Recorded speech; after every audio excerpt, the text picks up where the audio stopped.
오늘은 로마서 8장 31절로 34절까지의 내용입니다. 여러분은 구원에 대한 의심이 한 점도 없으시죠?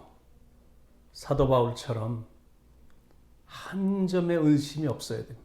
사도 바울은 얼마나 구원에 관한 센 확신이 있었는지 오늘 본문에 나오는 본문하고 말씀하고 또 그 뒤에 나오는 5절은 사도 바울의 환호성을 지르며 부르는 구원의 찬가라고 할 수 있습니다. 영광 영광 할렐루야, 영광 영광 할렐루야,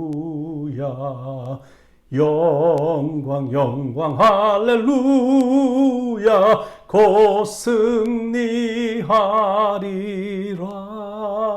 바울의 심정이 이런 심정이었습니다. 바울의 찬가는 다 질문으로 이루어져 있는데 첫 번째 질문입니다. 31절의 질문. 그런즉 이 일에 대하여 우리가 무슨 말하리요? 만일 하나님이 우리를 위하시면 누가 우리를 대적하리요? 누군가 우리를 극진히 위해 준다면 행복함을 느낄 것입니다. 그런데 그 사람이 힘이 있는 사람이라면 느낌이 대단히 좋을 것입니다. 그런데 우리를 위하는 그분이 만군의 하나님이고 만물을 창조하신 전능자 하나님이라고 하시니까 이게 놀라운 일인 겁니다. 그런즉 이 일에 대하여 우리가 무슨 말 하리요? 더 이상 할 말이 없을 만큼 그 사실이 감격스럽다라는 겁니다. 그분이 우리를 위해 방패가 되어주시고 그분이 우리를 위해 견고한 성이 되어주시고 우리를 위하시는데 누가 우리를 이길 수 있겠느냐. 더 정확하게 표현하면 하나님이 우리 편이신데 감히 우리를 대적한들 이길 수 있겠느냐라는 거예요. 온 세상이 다 우리를 대적한다 할지라도 하나님이 우리 편이시기 때문에 우리를 결코 이길 수 없다라는 그런 승리의 확신입니다.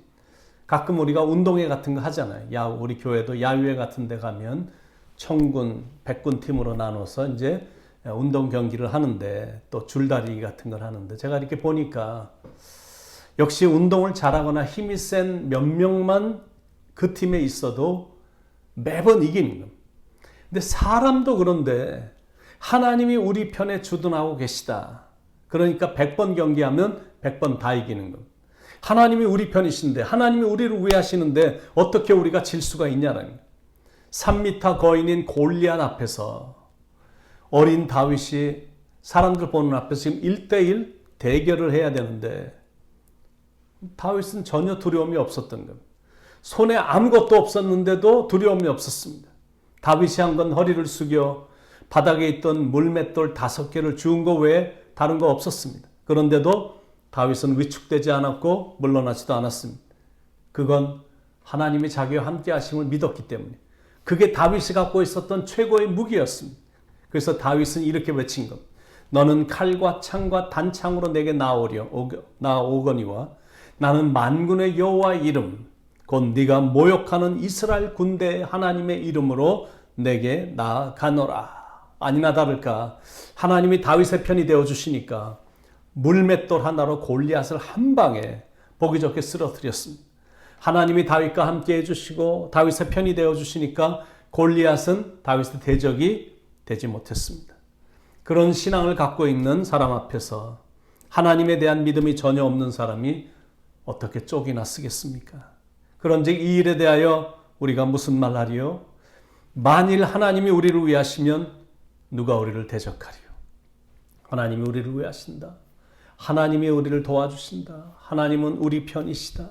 하나님이 우리를 사랑하신다. 하나님이 우리와 함께 하신다. 하나님이 우리를 위하시는데 우리를 누가 대적하며 대적한들 우리를 어떻게 이길 수 있겠느냐? 원수도 우는 사자같이 삼키려고 하는 사탄 마귀도 하나님이 우리를 위하시기 때문에 대적이 되지 못한다라는 것. 이 구절은 종교개혁가 마틴 루터가 대단히 사랑했던 구절이었습니다. 개혁을 일으킨다는 게 쉽지 않고 특히 이런 개혁은 자기처럼 작은 자가 이런 거대한 교황청과 겨루어서 싸운다. 이거는 계란을 들고 바위를 치겠다라는 절대 가능치 않은 그런 일처럼 보였던 것이라 좌절도 많이 했거든요. 도중에 포기도 여러 번 하려고 했었습니다. 그런데 이 31절 말씀이 마틴 루터에게 위로가 됐고 힘이 된 것. 그 말씀을 붙잡고 결국 종교개혁을 일으킨 거거든요. 제가 반대로 한번 표현을 해볼까요? 만약 하나님이 우리를 대적하시면 누가 우리를 위하리요? 그땐 정말 끝이거든요. 그런데 만물을 창조하신 하나님이 우리를 위하시기 때문에 어떤 원수도 사탄 마귀도 우리를 대적은 하지만 우리로 하여금 하나님께서 우리를 패하지 않게 하시고 망하지 않게 하신다는, 이게 사도 바울이 갖고 있었던 확신이었습니다. 그런 확신을 우리도 가져야 된다는 거예요. 이 확신만 있으면 뭔가 잘 되는 것 같진 않아도 문제가 있는 것 같아도 결국 모든 것이 합력하여 선을 이루게 되어 있습니다. 그러므로 낙심하거나 포기하면서 뒤로 물러서면 안 됩니다. 끝났다고 생각되는 순간 우리를 위하시는 하나님께서 새로운 역사를 시작하실 것이기 때문에 그렇습니다. 두 번째 질문입니다. 자기 아들을 아끼지 아니하시고 우리 모든 사람을 위하여 내주시니가 어찌 그 아들과 함께 모든 것을 우리에게 주시지 아니하겠느냐. 32절 말씀. 세상에서 가장 소중한 건 재산도 명예도 인기도 권력 이런 거가 아니라 자식이 소중하거든요.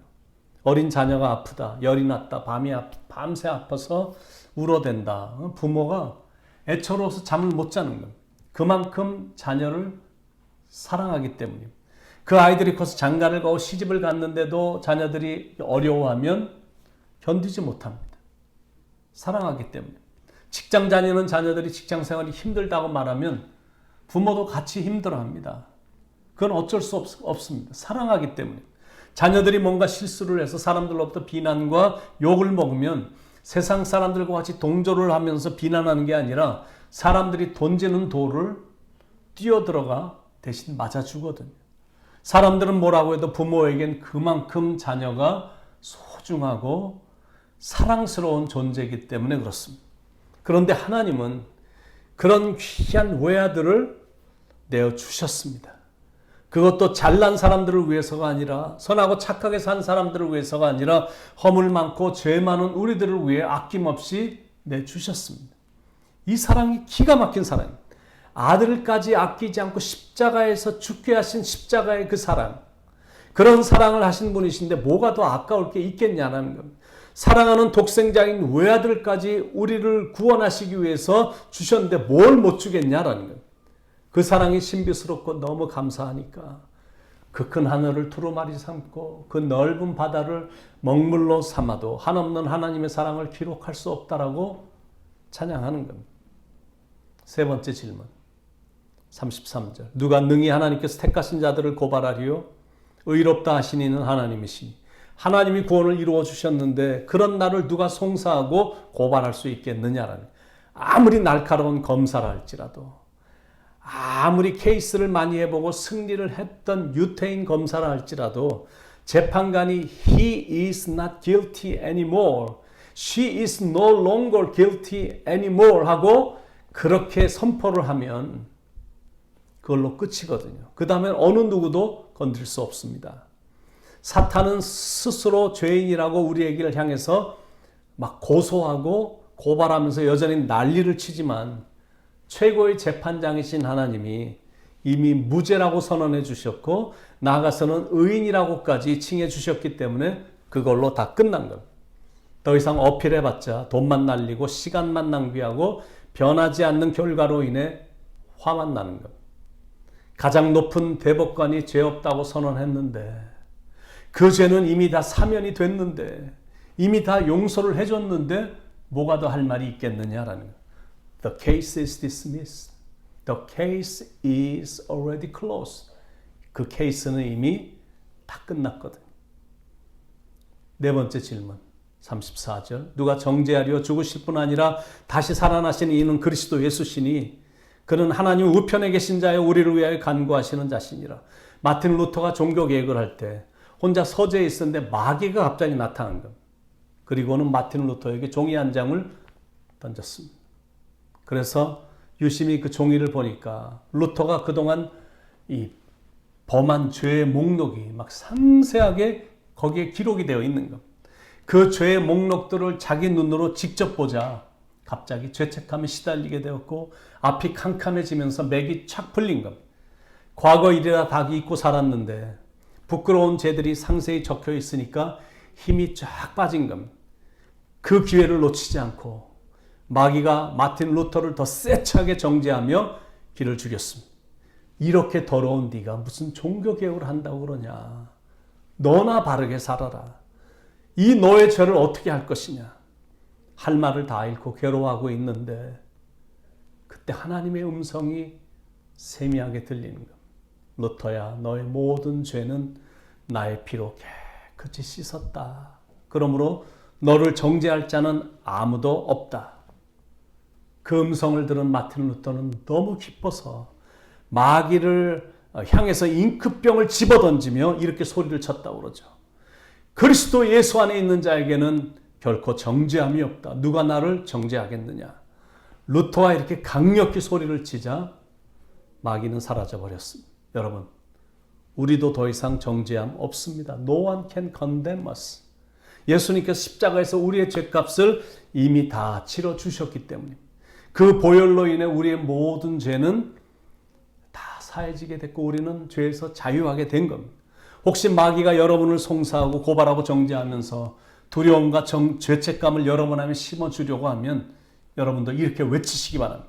나는 하나님의 은혜로 예수님의 보혈로 죄사함을 받은 사람이다. 악한 마귀야 물러갈지어다. 두려움도 떠나갈지어다. 염려도 예수 이름으로 명하노니 물러갈지어다. 여러분 맞습니다. 절대 두려워할 것 없어. 죄책감 속에서 호덕이며 살 필요가 없어. 염려와 걱정에 빠져 살 필요 없습니다. 이런 건 다 마귀가 우리를 쓰러뜨리려고 하는 수작에 불과하거든요.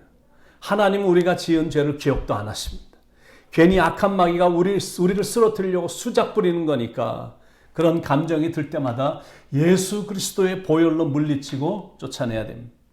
그리고 진짜 감사한 게 있는데 사탄 마귀가 공격을 하긴 하지만 그 시간의 변호사이신 예수님께서 하나님 우편에서 우리를 위해 재판장이신 하나님께 계속 친히 간구해 주신다라는 것. 그러므로 절대 기죽을 필요가 없는 것. 이제는 아무도 예수 그리스도 안에 있는 우리를 정죄할 수 없습니다. 이제는 정죄 없네 예수 안에서 예수 안에서 예수 안에서 이제는 정죄 없네 예수 안에서 예수 안에서 없네 이제는 해방됐네 예수 안에서 예수 안에서 예수 안에서 이제는 해방됐네 예수 안에서 예수 안에서 해방. 그러므로 절대 두려움 갖지 말고 마음을 확 열어 그냥 기쁘게 일을 행하신 하나님을 찬양하는 겁니다. 나는 기뻐요 정말 기뻐요 주 예수 사랑 기쁨 내 맘에 나는 기뻐요 정말 기뻐요 주 예수 사랑 기쁨 내 맘에 오 이 기쁨 주님 주신 것 오 이 기쁨 주님 주신 것. 여러분 God is so big. 하나님 얼마나 크신데 God's love is so wide. 얼마나 하나님의 사랑이 넓으신데 God's love is so deep. 얼마나 깊은데 God's love is so high. God's love never change. 하나님의 사랑은 결코 변함이 없거든요. 그러므로 절대 우울해할 필요 없습니다. 그냥 날마다 기쁘게 사는 것. 오늘도 우리에게 주신 너무너무 소중한 날이니까 이 날을 우울하게 살지 말고 걱정 근심하면서 낭비하지 말고 우리에게 이런 축복을 부어주신 하나님께 감사하면서 오늘도 힘차게 기쁘게 찬양하며 사시는 축복의 하루가 되길 예수님의 이름으로 간절히 축원을 드립니다. 기도하겠습니다. 사랑하는 하나님, 우리는 예수님 때문에 하나님의 은혜로 죄 없다 함을 얻게 된 이런 축복받은 사람들이니 우리를 정죄하려고 하는 마귀의 꼬임에 넘어가지 않게 하시고 사람들이 우리를 우습게 보는 그런 것도 예수 그리스도의 이름으로 다 물리치게 하시고 나는 이미 용서받은 죄인, 차원이 다른 사람이고 예수 그리스도의 보혈로 덮어주셔서 의롭다 여김을 받게 된 축복받은 하나님의 사람들, 그리스도 예수 안에 거하는 그리스도의 사람이 됐으니 어깨에 축 처진 채 살지 않게 하시고, 고개 팍 숙이며 기죽어 살지 않게 하시고, 어깨 활짝 펴고 고개를 들고 힘차게 당당하게 기쁘게 찬양하며 살아가는 우리의 강력한 삶이 될 수 있도록 축복 내려 주시옵소서. 하나님 감사합니다. 예수님의 이름 받들어 간절히 기도드립니다. 아멘.